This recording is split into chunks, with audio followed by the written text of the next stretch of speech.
I'm Eli Nayenda. I work with Aga Khan Foundation Koboko District as a project coordinator with the Y6 project.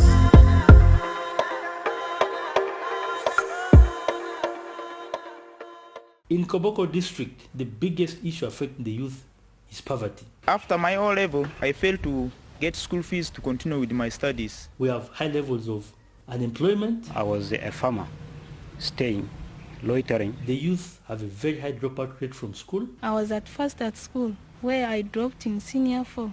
I dropped out from school because of school fees. Because of school fees, I just stopped in senior 3. All this leads to lack of skills and unemployment, thus poverty.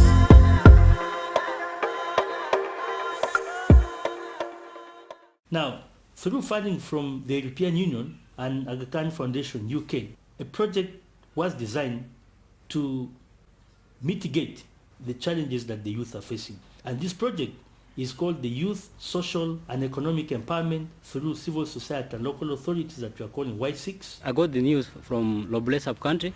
That is targeting empowering youth with livelihood skills through the FAL structures, where they're being instructed by 75 FAL instructors. I'm working with the P-Code and I'm training some youths in carpentry. After 3 months exposure at the FAL center where they're getting these soft skills, we now attach them to businesses where they learn a practical skill. I had a youth here who is called Baiga Charles, and he had actually achieved around 60% already. In carpentry, I can do something which is good now minus my instructor. At first I was doing some sustainable system of agriculture, and right now I have seen that organic farming is really so good in a way that we can sustain our soil so that the soil can last for longer. I know how to make compost, how to plant, make things, how to process, make a nursery bed, and even how to graft, and so many skills I've got from the course. Maruna angochea rokea ma for Jokonia, angazi Jokonia, after Jokonia mamu restaurantia is my customer key servo. So the youth get these skills. After 3 months, we believe they'll be able to employ themselves or get employment from this place where they're being trained from. If I got someone who wants to employ me, I'll go and work for some months. Or they can open their own businesses. I am musu training the ala, man training suzo alabo, alevisi mavurinji. Right now, I'm not having a capital to start on a business. I'll either go and try from someone hotel. If I've gained something, no, I'll set my own business. One thing we have learned is that the youth given a chance, it doesn't matter whether you can read or write. If you are given the right environment, you're encouraged, you are supported, you're able to learn a skill that can change your life. My name is Ayos Magdalene. I think welding is not for male only. There is no work which is for male only. Work can be done by any person, but it's only if you have interest of doing something, if you have put your heart to do it, you will do it. My name is Aloro William, elder brother to Ayos Magdalene, who is being trained in a welding skill. I've come to learn that welding can be done by both boys and girls. My task is only to encourage her to do that. At this time, I feel happy that I have to pay Ayozu the best so that she works with me. The challenges are many. I have to cook breakfast, fetch water. Now it makes me to come late. And also discovering that because the youth are poor, they are unable to support themselves. Not even their parents are able to support them in some of these places where they're being trained from. I want to go down. I open my workshop, start to train my fellow youths who are down there. After finishing this course, I'll be confident and I'll be also self-employed. And this is a lesson we're learning.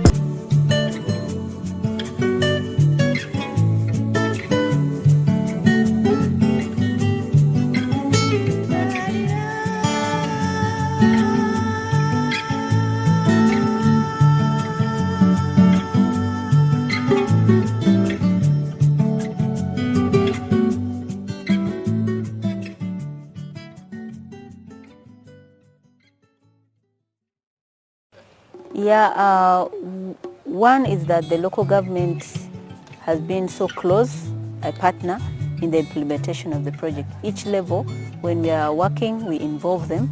Like where we have established the resource center is a government facility, and they gave us the space, and we brought in the tools for the youth to learn.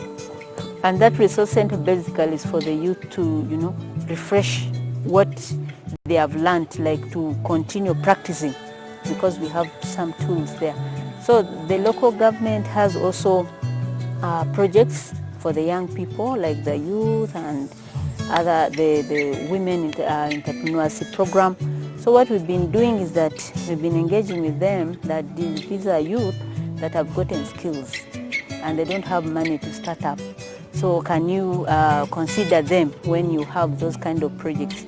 So they have already assured us that this youth should be able to get into groups and then be able to apply for this funding, because they already have the skills. They are a better group that can be given the money than those who don't have the skills and might not put the money to better use. Aga Khan has been able to give us, to first of all assess what is the gap in PCOD, maybe fundraising and so on, and they also try to give us trainings in regard to that, and been able to get more projects. We also have another project funded by EU on empowering local communities to prevent violence against women and children, that we are implementing with another partner called Advance Africa. And it's because of that capacity built under this project that we've been able to access another project with another partner. Because brought for us, it was not them to bring, we request from them 9 students. We trained 9 students, but among the students we didn't have male students, we have all female students.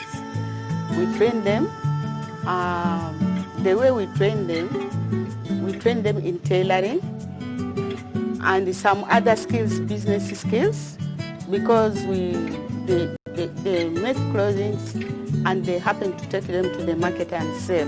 So we are training them 2 in 1. At the moment we train them in making clothes, then they also take them for marketing. Because you can't get skills which you will just remain with them at home and you don't benefit out of it. You get skills which will also promote what you have, and it will also support you at home.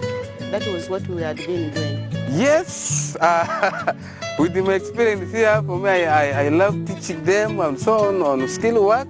After living here, they're also getting small contracts outside.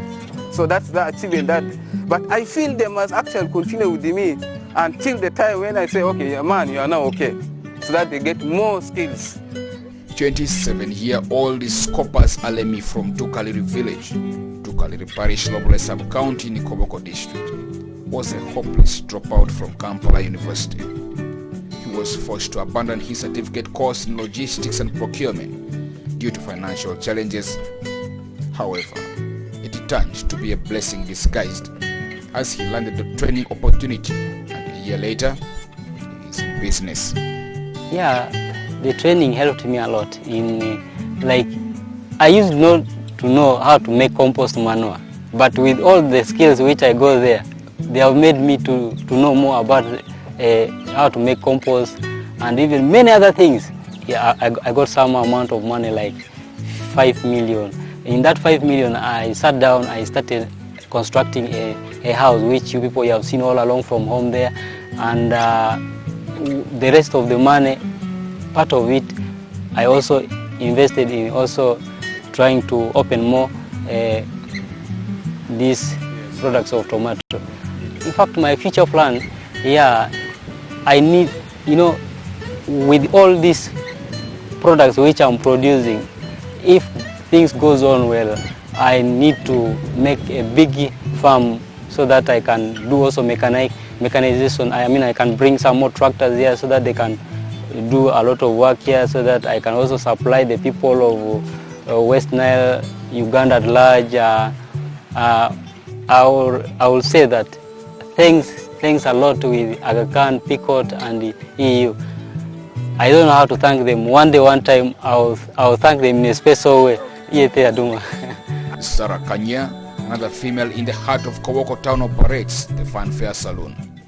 She has not only been successful herself, but employed some of her training mates at her saloon. Kanya, after the first training, wants to embark on more and expand her saloon to include males. Okay. The benefits are that at least this time again, I feel I have hope again in life. So I have a plan of like, I want to go and do another course of just making cakes. You know, saloon goes with that one. Maybe with the time, if everything goes well, can make cakes, make good hair for weddings. Okay, what I wanted was, I wanted to extend it for both females and male. But since it is yet the beginning, I cannot hurry up with things. I have to also see that it is at least boosting. That's when I can do it. Then this project has helped many of us, especially people who are hard to reach. At least in all those villages, they are reached. At least there are other people who are brought out from zero, like they have come to. And I always appreciate people at Aga Khan Foundation, AU, I don't know. I always appreciate. I'm happy. I'm a woman now. I'm self-reliant. In the end, all the stakeholders involved in this project are very grateful to the donors for a life-changing opportunity. This project came in to address the gap. First of all, this project has improved on the functional adult literacy approach. The traditional approach was focusing on impacting numeracy, that people should be able to learn to count. It was also emphasizing issues around reading and writing and functionality at household level. But this project came in now also to add the practical skills aspect, which has attracted more young people. My major appreciation will go to also the funders. The European Union that was able to give the resources needed to scale the young people, but also the Aga Khan Foundation that has been behind this in ensuring that the project proposals were written, but also with our consultation as the local government. But also I want to appreciate PICOT that has been now at the forefront of championing the actual implementation. Actually, they are the people who actualized this project. I want to emphasize that this kind of partnership should continue. We still have many young people who need our support, who need the right skills, who need the startup toolkits, and who actually need to be followed so that their lives can be fully improved, and they should be useful.